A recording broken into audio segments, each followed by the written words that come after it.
Hey guys, in this video, I'll show you how to install apps without an Apple ID. Alright, let's begin.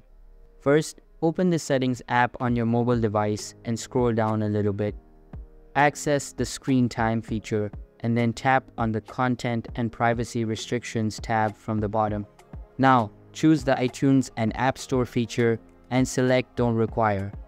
After that, go back to the home page of the Settings app and access the Passcode and Security feature. Enter your device password and then disable the App Store feature. Once done, open the App Store app and locate the target app you want to install. Now, tap on the Get button and it won't ask you for your Apple ID. You can proceed with the installation without signing in.